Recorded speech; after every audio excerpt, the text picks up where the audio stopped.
ఉన్న పట్టా భూమిలో ఉన్న అందరికీ సమానమైన చట్టాలు ఉంటాయనేది ఈ చట్టం చెప్తుంది. అయితే ఏం చేయాలి వీళ్ళు? ఫస్ట్ వాళ్ళను ఎన్యూమరేషన్ జరగాలి. ఎన్యూమరేషన్ జరిగి పిఎన్ నోటిఫికేషన్ 60 రోజుల టైం ఇస్తూ ప్రముఖ దినపత్రికల్లో నోటిఫికేషన్ ఇవ్వాలి. Family wise, structure wise notification ఇవ్వాలి. 60 రోజులు నోటిఫికేషన్ ఇచ్చి 60 రోజుల్లో అబ్జెక్షన్స్ కాల్ఫర్ చేస్తారు. ఆ వచ్చిన అబ్జెక్షన్స్ అన్నీ కూడా పరిగణలోకి తీసుకొని ఆ భూసేకరణ అధికారి దెన్ వాటన్నిటిని కూడా సార్ట్అవుట్ చేసి మరొక 30 రోజుల సమయాన్ని ఇస్తూ పీడీ నోటిఫికేషన్ ఇవ్వాలి. సో పిఎన్, పీడీ 2 నోటిఫికేషన్లు అయిపోయిన తర్వాత అన్ని అబ్జెక్షన్స్ను వాళ్ళకున్న అనుమానాలను నివృత్తి చేసి అబ్జెక్షన్స్ అన్నీ కూడా సార్ట్అవుట్ చేసిన తర్వాత then they have to start the process. కానీ ఇక్కడ అసలు పిఎన్ వచ్చిందా? అసలు బెనిఫిషియరీ నోటిఫికేషన్ అయిందా? అసలు డిపిఆర్ వచ్చిందా? డిపిఆర్ లేదు, బెనిఫిషరీని గుర్తించలేదు, ఎన్యూమరేషన్ జరగలేదు, పిఎన్ నోటిఫికేషన్ రాలేదు, పీడీ రాలేదు, పేదల ఇండ్లు కూలగొట్టేసిండ్రు, తీసుకుపోయి డబుల్ బెడ్రూమ్లో వాడేసిండ్రు. వాస్తవానికి చట్టం ఏం చెప్తుంది? ఇది గతం మన రాష్ట్రంలో మేము అమలు చేశాం.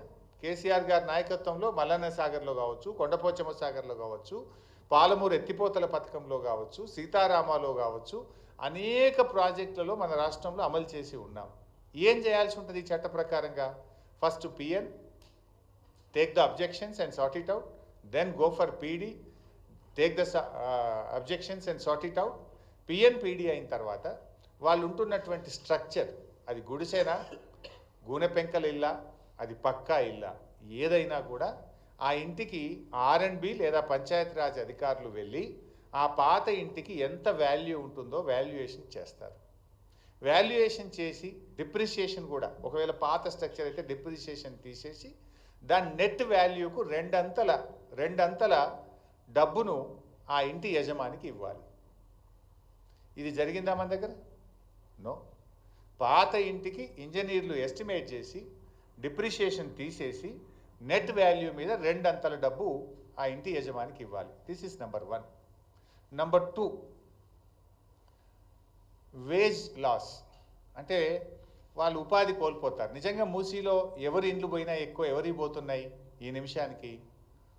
వాళ్ళు ఇనుప సామాన్ అమ్ముకునేటోళ్ళు, రోళ్ళు తయారు చేసేటోళ్ళు, లేకపోతే ఏమంటాము గొడ్డళ్ళు, కత్తులు, వాటిని పదను పట్టేటువంటి వాళ్ళు, లేకపోతే అక్కడ ఉండే ఇళ్లలో పనిచేసుకునేటువంటి వాళ్ళు, పాత సీసాలు ఏరుకునే వాళ్ళు, పాత బట్టలు అమ్ముకునేటువంటి వాళ్ళు, ఇలా చాలా అత్యంత పేదలైనటువంటి వాళ్ళు, ఆటోలు నడుపుకునేటువంటి వాళ్ళు, రిక్షా పుల్లర్సు, హమాలీసు, హోటళ్లలో పనిచేసేటువంటి వాళ్ళు, ఇట్లాంటి వాళ్ళు అతి కడు పేదలు ఆ ప్రాంతంలో నివసిస్తున్నారు. మరి ఆ పేదలకు పాత ఇంటికి నువ్వు డబ్బులు ఇవ్వలేదు, నెంబర్ 1. Number 2, wage loss. మన 2014 భూసేకరణ చట్టం ఏం చెప్తుందంటే ఆ ఇంటిలో పెళ్ళైనటువంటి వాళ్ళు ఎందరుంటే అంతమందిని కుటుంబాలుగా గుర్తించాలి. పెళ్ళి అయినటువంటి వాళ్ళు ఆ ఇంట్లో ఎందరుంటే అందరినీ కుటుంబాలుగా గుర్తించాలి. ఒక్కొక్క కుటుంబానికి 7,50,000 రూపాయల వేజ్ లాస్ 1 టైం సెటిల్మెంట్ కింద ఇవ్వాలి. నెంబర్ 2. నెంబర్ 3, ఆ ఇంట్లో పెళ్ళి కానటువంటి 18 సంవత్సరాలు నిండినటువంటి అమ్మాయి కానీ అబ్బాయి కానీ ఉంటే వారికి ఒక్కొక్కరికి 5 లక్షల రూపాయలు ఇవ్వాలి. నంబర్ 4, ఇంట్లో పెళ్ళై ఉన్నటువంటి వారందరికీ ప్రతి ఒక్కరికి 250 గజాల స్థలము మరియు డబుల్ బెడ్రూమ్ ఇల్లు ఇవ్వవలెను. డబుల్ బెడ్రూమ్ ఇళ్లతో పాటు ఆ ఇంటికి నల్లా connection, current connection, drainage, roads, hospital, A&M sub centre, post office, అన్ని దేవాలయము, చర్చు, మసీద్, అన్ని వసతులతో కూడినటువంటి కాలనీని యాజ్ ఇట్ ఈజ్గా నిర్మించి ఇవ్వాలి. పెళ్ళి కాని 18 సంవత్సరాలు నిండిన వాళ్ళకు 5 లక్షలు అన్నాం కదా, దాంతోపాటు వారికి కూడా 250 గజాల స్థలాన్ని కూడా ఇవ్వాలి. These are the points in 2014 act. ఇందులో ఒక్కటన్నా అమలైందా వైఎస్ఆర్? ఈ కట్టిన డబుల్ బెడ్రూమ్ ఇల్లు కూడా రిజిస్ట్రేషన్ చేసి, రిజిస్ట్రేషన్ ఫీజు ఎగ్జామ్ట్ అనే చేయాలి, గవర్నమెంటే రిజిస్ట్రేషన్ ఫీజు కట్టి సెలబుల్ రైట్స్తో కూడిన ఇల్లు ఇవ్వాలి వాళ్ళకి. ఎందుకంటే వాళ్ళది ఆస్తి మనం తీసుకుంటున్నాం కనుక మనం ఇచ్చే డబుల్ బెడ్రూమ్ ఇల్లు 250 గజాల స్థలము కట్టిన ఇల్లును రిజిస్ట్రేషన్ డిపార్ట్మెంట్ ద్వారా రిజిస్ట్రేషన్ చేసి పూర్తి హక్కులతో కూడినటువంటి ఇల్లు వాళ్ళకి ఇవ్వాలి. ఇది మన భూసేకరణ చట్టం. వీళ్ళు చేసింది ఏంది? కేసీఆర్ గారు కట్టిన డబుల్ బెడ్రూమ్ ఇళ్ళలో నెట్టేసింది వాళ్ళని, ఖతం. అది కూడా అసైన్మెంట్, కొత్తదే కాగితం ఇచ్చారు. అది సెలబుల్ రైట్ కాదు, హక్కు లేదు, దాని భూమి లేదు. అదేంటి అపార్ట్మెంట్, అది పేదల కోసం కట్టిన అపార్ట్మెంట్ లాగా కట్టింది.